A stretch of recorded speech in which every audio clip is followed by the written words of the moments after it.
I call Stuart Smith. Thank you very much, Mr Speaker.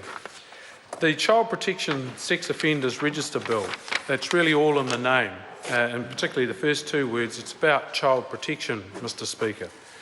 I've heard a few of the speakers throughout the night saying really that, or lamenting that it's not a silver bullet, but unfortunately there is no silver bullet with offending of any kind, and particularly a complex offending like child sex offending. And there are many reasons why people offend, and it's a very difficult issue to deal with. But over several years, the government agencies have been increasingly aware of a lack of coordinated information about known child sex offenders, Mr Speaker, in the community. And it's interesting today that the Productivity Commission has just published a report on social services, and one of the major findings in that report, Mr Speaker, is it identified that siloing of information amongst government departments and agencies is a major problem. And I think this bill seeks in some way to go towards fixing that particular problem in this area. Ever since the Privacy Act came in, we seem to have got ourselves so fearful, and we're tangled up in red tape around privacy that good sense has gone out the window. When one government department holds information that is really the key to unlocking some potential actions that can save issues in other areas, and we're sitting on that information and not sharing it. And this bill, Mr Speaker, is absolutely about unlocking that and cutting through the red tape to allow sensible management of people in this area. So in recent years, the government agencies' attempts to institute new initiatives to combat the risks posed by known child sex offenders has highlighted the lack of a source of coordinated information. The lack of an agreed risk assessment process and agreed management framework for coordinated preventative action has all, those are a lot of words, but basically what they're saying is that we have some information, we aren't able to do anything about it. Those offenders are sitting out there in the public domain, and we really should take a sensible approach to deal with that. If you have a register with private information about those offenders, then you have to balance risk and manage it. And there is, of course, a right that the offenders have to privacy, but there's also the right of people to live their lives without fear of being offended against in such a way. And families, and as we know, people can get really fearful and sometimes overly so about these sorts of people coming out into the community.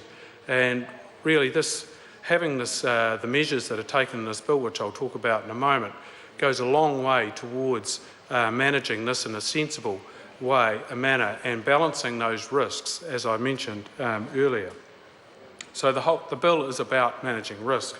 But the problem, or the issue, Mr Speaker, is that in 2012-13 there was 505 offenders convicted of just over 1,800 sex offences against young children, and that was up 20% from the previous year.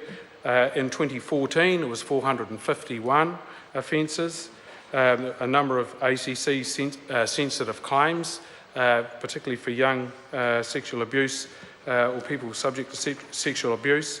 Each year around 200 people, sex offenders, are released back into the community. Last year it was 294. And on top of that, around 115 sex offenders start a community-based sentence each year.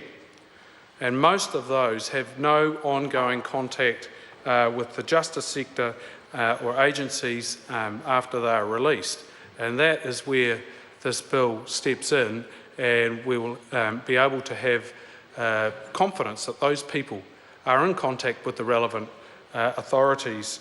And all of those statistics that I've just rattled off, Mr Speaker, only represent the tip of the iceberg. Now, people have come out with statistics tonight about how many other people might be out there as offenders that have never come before the justice sector. Well, we simply don't know how many people there are, what percentage there is, but we do know that it is a very small percentage that are convicted and come to the attention of the authorities. But at least we can only manage what we can manage, and that we have to start somewhere, and I believe this is a very good place to start.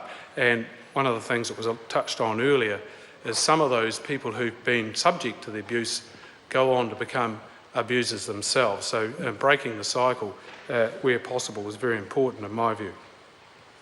So we need an overarching framework to coordinate preventative action, and that will be a part of this, Mr. Speaker, to support offenders. And I think that's probably not been touched on that well, but offenders themselves, when they get out into society, often slip back into their bad ways because they aren't supported, and their low-risk lifestyles that they're able to live in, if they're not supported, they can slip back out of that and back into their old ways, and we need to support them to ensure that that doesn't occur. And it'll help government agencies carry out their duties to protect children and society effectively. At the moment, they're really trying to fight with both hands tied behind their back, Mr. Speaker, and we're actually untying those knots and letting them get on with what they do well.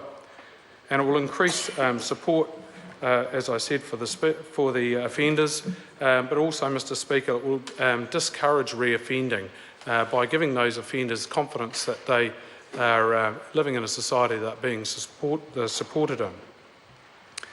So, Mr. Speaker, the offenders will be required to update their information annually or within 72 hours when their information held on the register, any personal information changes. And that information includes aliases, fingerprints, photos, a photo of the offender which has to be updated every year, their current address, their workplace and employer, car registration, their IP address, and of course that's very important because often these people are very active on the internet if they end up in that area, so we need to ensure we know that, and their passport details. And they'll, as I said, they'll have to update their fingerprints and the photos with the police every year. And this ensures that the police are actually working with relevant information. There's little point in having a register, Mr. Speaker, if the register is out of date, and it would simply serve no purpose at all to have this register if we didn't know where the people were living at the current time, at any given point in time.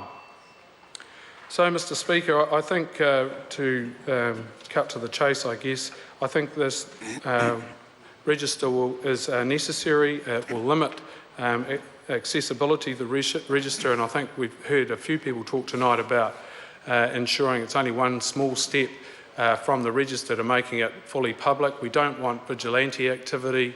We want this information to be protected, and there are indeed sanctions in the bill for anyone who releases information to unauthorised people, and that is actually subject to a prison term for up to 6 months for an individual, or a fine of $25,000 for a body corporate. So I think those things are managed and covered as best they can. As I said, it's about managing risk, and I think the bill gets treads that good balance and gets it in as best as we can expect. So, Mr. Speaker, it's a great pleasure to commend the bill to the House. Thank you. Members, this debate is concluded. The question is that the motion be agreed to. Those of that opinion will say aye. To the contrary, no. The ayes have it. Child Protection, Child Sex Offender Register Bill, first reading. The question is that the Child Protection, Child Sex Offender Register Bill be considered by the Social Services Committee. Those of that opinion will say aye.